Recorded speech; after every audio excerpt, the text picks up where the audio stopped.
Hello friends, मैं हूं अजीज शेख। आप देख रहे हैं मूवी स्टॉक चैनल, जिस पर आज मैं बात करने वाला हूं डीसी की तरफ से आई हुई एक अपडेट के बारे में, जो कि एक हिसाब से एक्वामैन के यूनिवर्स से रिलेटेड है। कितनी तो चलिए उन सारी की सारी डिटेल्स पर बात करते हैं, जिस पर आगे बढ़ने से पहले बनती है मेरी एक छोटी सी रिक्वेस्ट, जो कि है चैनल को सब्सक्राइब, वीडियो को लाइक और शेयर करने की।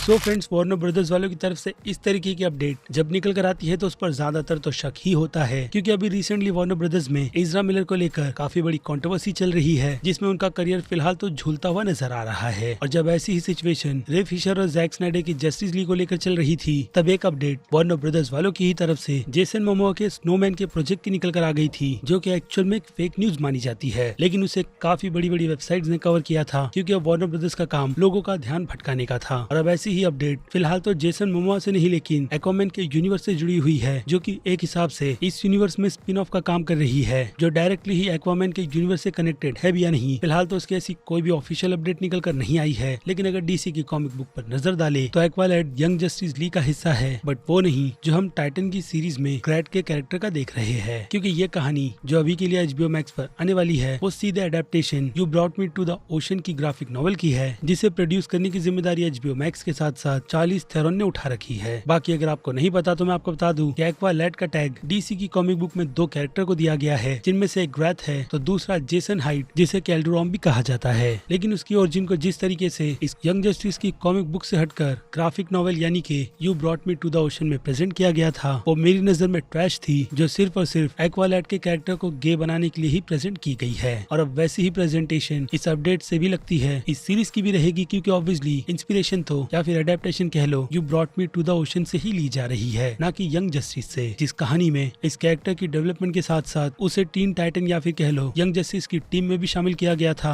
लेकिन उसकी अलग सी स्पिन ऑफ या फिर कहूँ फिर से कही गई रीटोल स्टोरी, जो कि ओरिजिन मानी जाती है, तो उसमें हमें टीनेजर्स की प्रॉब्लम, फ्रेंडशिप, खुलकर गे को एक्सेप्ट नहीं करना, बाद में अपनी पावर्स की थोड़ी थोड़ी झलक दिखाकर अपने दोस्तों को इम्प्रेस करने के अलावा एंड में बस उसकी पावर्स को पूरी तरीके से एक्सप्लोर कर या फिर कहूँ थोड़ी ही सही जस्टिफाई कर यही बताया जाता है कि ये कैरेक्टर डीसी के यूनिवर्स में एग्जिस्ट करता है। अगर कहानी की कंपैरिजन में राइजिंग डियॉन की नेटफ्लिक्स की सीरीज से भी करूं तो भी बात बिल्कुल भी गलत नहीं होगी। इससे आपको अंदाजा हो जाएगा कि इस तरीके का जो टेक इस You brought me to the Ocean की नॉवेल से लेकर HBO मैक्स ले रहा है, वो भी सीरीज के तौर पर, तो उसमें कितने VFX, अंडर वाटर और खास करके बजट इन्वॉल्व होगा, जो ज्यादातर तो इस सीरीज को टीनेज ड्रामा ही बनाएगा, सुपर हीरो का शो बिल्कुल भी नहीं। और हाँ ये कैरेक्टर गे है, वो पॉइंट भी रेस करेगा, जिससे मुझे पर्सनली कोई प्रॉब्लम नहीं है। लेकिन इस तरीके के टॉपिक को उठाकर सिर्फ और सिर्फ एक्वामैन की ही हाइप पर एक सीरीज बनाकर प्रेजेंट करना मुझे बिल्कुल भी ठीक नहीं लग रहा। क्योंकि मैं क्या, सारे के सारे डीसी फैंस इस कैरेक्टर का अगर इंट्रोडक्शन चाहते हैं तो वो यंग जस्टिस की टीम से होना चाहिए, एक ऐसी नॉवेल पर नहीं जिसकी कहानी अपने 3 चैप्टर में ही खत्म होकर खुद का बैकअप तो कर लेती है, लेकिन अगर उसका टेक एज अ सीरीज लिया जाएगा तो फिर मुझे लगता है कि ये टीनेज ड्रामा अगर पहले सीजन में चल गया तो जल्दी अपना पैकअप करेगा। जिस हिसाब से अगर देखा जाए तो ये खुद का एक अपना ही यूनिवर्स बनाएगा, एक्वामैन का स्पिन ऑफ तो बिल्कुल भी नहीं, जैसी उम्मीद फैंस इस प्रोजेक्ट के अनाउंसमेंट से लगाकर रखे हुए है। लेकिन फिलहाल तो मेरा पर्सनल ओपिनियन मैंने आपके सामने रखा है, जिस बारे में